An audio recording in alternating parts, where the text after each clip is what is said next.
Hello everyone, I hope आप सभी बहुत अच्छे होंगे। आज की इस वीडियो में बात करने वाला हूँ यूपी टीजीटी हिंदी वैकेंसी 2022 के बारे में। ठीक है, कि आपका जो है इस विषय के लिए क्या जो है मिनिमम क्वालिफिकेशन है, क्या आपको जो है सब्जेक्ट कॉम्बिनेशन की ज़रूरत है, अगर आपने केवल 2 साल ही पढ़ा है तो क्या आप एलिजिबल हैं या नहीं। इसके अलावा एक टेंशन आप लोगों को बहुत रहती है कि आपने जो है बीएड में जो आपका टीचिंग सब्जेक्ट था वो आपका, अब आप जिससे आवेदन करना चाहते हैं वो आपके पास नहीं था, तो आप जो है एलिजिबल हैं या नहीं। ठीक है, तो इस डाउट को भी मैं इस वीडियो में आपको क्लियर करूंगा। ठीक है, इसके अलावा अगर आपको किसी भी ऑफिशियल नोटिफिकेशन की ज़रूरत है या आपको प्रीवियस ईयर्स के नोट क्वेश्चन पेपर की ज़रूरत है तो वो आप हमारे टेलीग्राम चैनल से डाउनलोड कर सकते हैं। टेलीग्राम चैनल की लिंक आपको डिस्क्रिप्शन में मिल जाएगी। इसके अलावा आप टेलीग्राम पर जाके एग्जाम साथी सर्च करके भी हमारे टेलीग्राम चैनल को ज्वाइन कर सकते हैं। ठीक है, तो आपके जो भी डाउट्स हैं सब्जेक्ट कॉम्बिनेशन या एलिजिबिलिटी से रिलेटेड, तो उनको क्लियर करने के लिए आप लोग जो है बिना स्किप किए वीडियो को लास्ट तक जरूर देखना। तो हिंदी के लिए ये आपकी है अर्हता मिनिमम क्वालिफिकेशन, ये आपकी है प्रशिक्षण अर्हता और ये आपकी है अधिमानी अर्हता। ठीक है, अधिमानी अर्हता आपके पास हो चाहे ना हो इससे कोई भी मतलब नहीं है, आपकी एक्स्ट्रा क्वालिफिकेशन है। ठीक है, तो जो आपकी मिनिमम अर्हता है, मिनिमम क्वालिफिकेशन है, उसमें आपके 2 पॉइंट हैं, 1 और 2। ठीक है, और दोनों के बीच में आपका अथवा लिखा हुआ है। ठीक है, तो इसका मतलब क्या है, चाहे आपके पास नंबर 1 वाली क्वालिफिकेशन हो चाहे नंबर 2 वाली। ठीक है, इनमें से कोई एक आपके पास हो। ठीक है, तो फर्स्ट में हम देख लेते हैं, आपका यहाँ पे लिखा हुआ है बीए हिंदी। ठीक है, इसका मतलब क्या है, आपने बीए किया हो हिंदी से और हिंदी में भी आपके पास होना चाहिए हिंदी साहित्य। ठीक है, हिंदी साहित्य, ये बात आपको विशेष रूप से याद रखनी है। ठीक है, क्योंकि आपके बीए में 2 रहता है, एक होता है हिंदी सामान्य और एक होता है हिंदी साहित्य। ठीक है, काफ़ी यूनिवर्सिटी में तो ऐसा होता है कि आपका जो सामान्य हिंदी है वो लास्ट ईयर तक रहता ही नहीं है। ठीक है, आपका फर्स्ट ईयर और सेकंड ईयर के बाद, वो सेकंड ईयर के बाद आप ऑटोमेटिक हट जाता है। ऐसे मैं रोहिलखंड यूनिवर्सिटी की बात करूँ, बाकी यूनिवर्सिटीज़ की मुझे जानकारी नहीं है। ठीक है, तो सामान्य हिंदी से कोई भी मतलब नहीं है, आपने पढ़ी हो चाहे ना पढ़ी हो, आपने केवल हिंदी साहित्य से मतलब रखना है। ठीक है, तो आपने हिंदी साहित्य पढ़ी हो और वो भी आपने पढ़ी हो 3 साल। ठीक है, अपने बीए के 3 साल आपने जो क्या क्या किया हो, हिंदी साहित्य पढ़ी हो।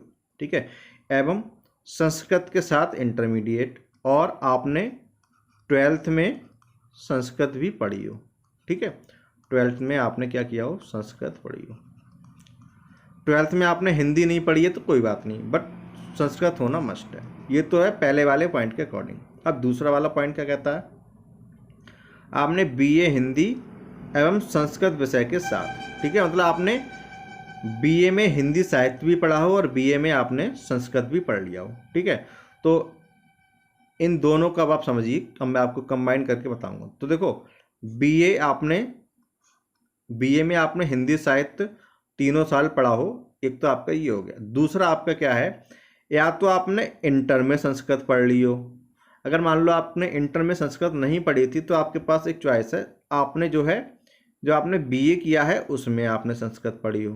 ठीक है, तो हिंदी साहित्य आपने 3 साल पढ़ी हो, इसके अलावा या तो आपने संस्कृत इंटर में पढ़ी हो या फिर आपने संस्कृत बीए में पढ़ी हो। ठीक है, संस्कृत 3 साल पढ़ना जरूरी नहीं है बीए के। ठीक है, 3 साल पढ़ना जरूरी नहीं है, अगर आपने केवल 2 साल भी पढ़ी है तब भी कोई दिक्कत वाली बात नहीं है। ठीक है, लेकिन जो मेन है हिंदी वो आपने 3 साल पढ़ी हो। ठीक है, संस्कृत 2 साल पढ़ी है, कोई बात नहीं, कॉम्बिनेशन बन जाएगा। ठीक है, और हिंदी साहित्य होनी चाहिए, सामान्य हिंदी से कोई भी मतलब नहीं है। ठीक है, इसके अलावा ये आपकी हो जाएगी प्रशिक्षण अर्हता, वो आपकी हो जाएगी बीएड। समकक्ष में आप लोग उसको बीटीसी या डीएलएड ना समझ लेना। ठीक है, बोलो एलिजिबल नहीं है।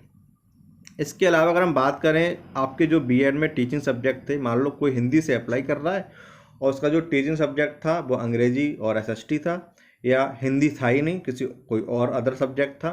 ठीक है, तो आप इतनी बात ध्यान रखिए कि आपके जो बीएड का टीचिंग सब्जेक्ट है उसका सब्जेक्ट कॉम्बिनेशन में अब आगे कोई मतलब नहीं है। ठीक है, तो आपने बीएड में किसी भी सब्जेक्ट से टीचिंग की हो, हिंदी, अंग्रेजी, उर्दू, गणित, विज्ञान, आपको इससे कोई भी मतलब नहीं रखना है, वो आप भूल जाएं आपने किससे की थी।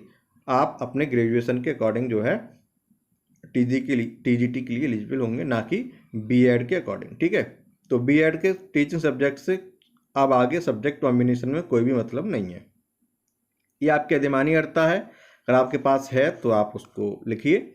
और इसका टीजीटी में तो कोई यूज़ है नहीं, लेकिन जो पीजीटी है उसमें आपको इसका अलग से वेटेज नंबर मिलते हैं।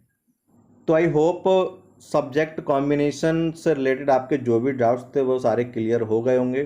तो अगर आपको वीडियो अच्छी लगी तो लाइक करें, हमारे चैनल को सब्सक्राइब करें, और हो सके तो उसे अपने फ्रेंड्स के साथ भी शेयर कर देना।